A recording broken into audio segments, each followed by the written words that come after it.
वेदों के पितृयज्ञ को ही पुराणों में विस्तार मिला और उसे श्राद्ध कहा जाने लगा। पितृपक्ष तो आदिकाल से ही रहता आया है, लेकिन जब से इस पक्ष में पितरों के लिए श्राद्ध करने की परंपरा का प्रारंभ हुआ, तब से अब तक इस परंपरा में कोई खास बदलाव नहीं हुआ। यह परंपरा भी आदिकाल से ही चली आ रही है। पितृपक्ष भाद्रपद मास के शुक्ल पक्ष की पूर्णिमा से शुरू होता है और सर्व पितृ अमावस्या तक चलता है। पितृपक्ष में किए गए तर्पण से पूर्वजों का आशीर्वाद मिलता है और घर में हमेशा सुख शांति बनी रहती है। लेकिन क्या आप जानते हैं कि पितृपक्ष में श्राद्ध कर्म की शुरुआत कहाँ से और कैसे हुई?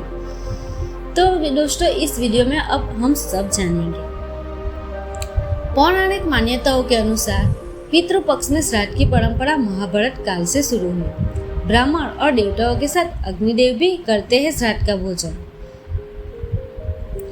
गरुड़ पुराण में भीष्म पितामह ने युधिष्ठिर के संवाद में बताया गया है। महाभारत काल में भीष्म पितामह ने युधिष्ठिर को पितृपक्ष में श्राद्ध और उसके महत्व को बताया था।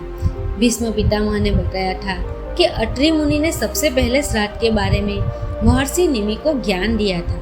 महर्षि निमि संभवतः जैन धर्म के 22वें तीर्थंकर थे। इस प्रकार पहले निमि ने श्राद्ध का आरंभ किया। इसके बाद अन्य महर्षि भी श्राद्ध करने लगे। दरअसल अपने पुत्र की आकस्मिक मृत्यु से दुखी होकर निमि ऋषि ने अपने पूर्वजों को आह्वान करना शुरू कर दिया था। इसके बाद पूर्वज उसके सामने प्रकट हुए और कहा, निमि, आपका पुत्र पहले ही पितृदेव के बीच स्थान ले चुका है।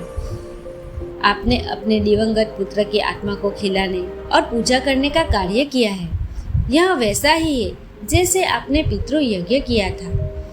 उस समय से श्राद्ध को सनातन धर्म का महत्वपूर्ण अनुष्ठान माना जाता है। इसके बाद से महर्षि निमि ने भी श्राद्ध कर्म शुरू किए और उसके बाद से सारे ऋषि मुनियों ने श्राद्ध करना शुरू कर दिया। कुछ मान्यताएं बताती है कि युधिष्ठिर ने कौरव और पांडवों की ओर से युद्ध में मारे गए सैनिकों के अंतिम संस्कार के बाद भी श्राद्ध किया था। तब श्री कृष्ण ने कहा कि तुम्हें कर्ण का भी श्राद्ध करना चाहिए।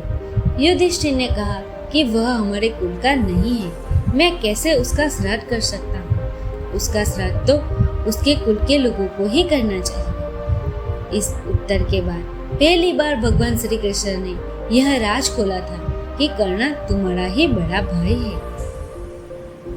जब सब ऋषि मुनि देवताओं और पितरों को श्राद्ध में इतना अधिक भोजन कराने लगे तो उन्हें अजीर्ण हो गया। वे सभी ब्रह्मा जी के पास पहुंचे।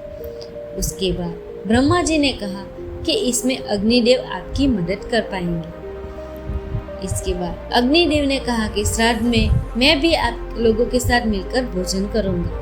इससे आपकी समस्या का समाधान हो जाएगा। इसलिए हमेशा पितरों को भोजन कराने के लिए श्राद्ध का भोजन कंडे और अग्नि को चढ़ाया जाता है।